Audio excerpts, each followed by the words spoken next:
ធ្វើបបរឲ្យកូនដែលឆ្លាស់បន្លែឆ្លាស់សាច់គឺជារឿងត្រឹមត្រូវហើយប៉ុន្តែហេតុអីបានជាអូននៅតែទ្រាំអត់ព្រមញ៉ាំបបរឥឡូវម៉ាម៉ាក់សាកមកឆ្លាស់ជាប្រភេទអង្ករវិញម្ដងមើលនៅក្នុងម៉ឺនុយនេះគឺខ្ញុំប្រើអង្ករមីឡេតហើយបន្លែដែលពិសេសនោះគឺកាសាំងទៀបជាមួយនឹងដំឡូងជ្វាជប៉ុនមីឡេតគឺជាប្រភេទគ្រាប់ធញ្ញជាតិម្យ៉ាងដែលសម្បូរទៅដោយជាតិកាកសរសៃមានរសជាតិផ្អែមស្រាលហើយមានក្លិនឈ្ងុយពោះផ្នែកសាច់គឺខ្ញុំអត់មានសាច់ស្រស់ហើយថ្ងៃនេះខ្ញុំប្រើប្រភេទពងមាន់ក្រហមសម្ងួតនេះបរិមាណម្ដុំប៉ុណ្នេះគឺយើងអាចប្រើបបរឲ្យអូនមួយពេលបាន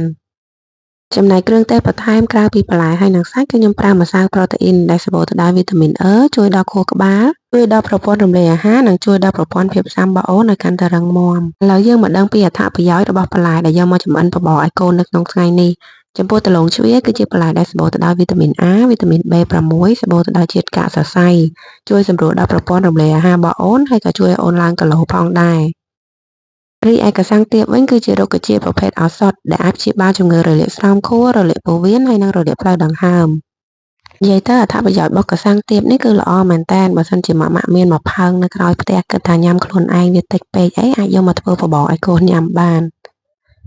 ចំណែកឯបបរនៅក្នុងថ្ងៃនេះគឺខ្ញុំអត់មានប្រើទឹកស៊ុបថ្លាអញ្ចឹងខ្ញុំជំនួសជាមួយនឹងម្សៅស៊ុបរសជាតិបន្លែ5មុខនេះដើម្បីឲ្យបបរអូនមានរសជាតិកាន់តែឆ្ងាញ់ហើយបន្ថែមជាមួយនឹងម្សៅប្រូតេអ៊ីនម្សៅនេះគឺខ្ញុំយកលាយជាមួយនឹងទឹកសិនកូរឲ្យរលាយសព្វទើបចាក់ចូលឆ្នាំងចម្អិនបន្ទាប់ពីដាក់ម្សៅប្រូតេអ៊ីនចូលហើយគឺត្រូវរំងាស់មួយពុះទៀតប្រហែលជា1ទៅ2នាទីទៅគឺរួចរាល់អាចកិនឲ្យកូនញ៉ាំបាន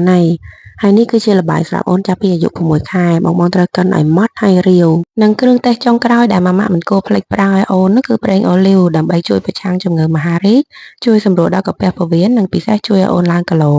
អញ្ចឹងហើយបើសិនជាបងចង់បានគ្រឿងទេសដូចដែលខ្ញុំប្រើនៅក្នុងម៉ឺនុយនេះអាចឆាតចូលផេកគ្រឿងទេសកុមារ NSP បានអរគុណច្រើន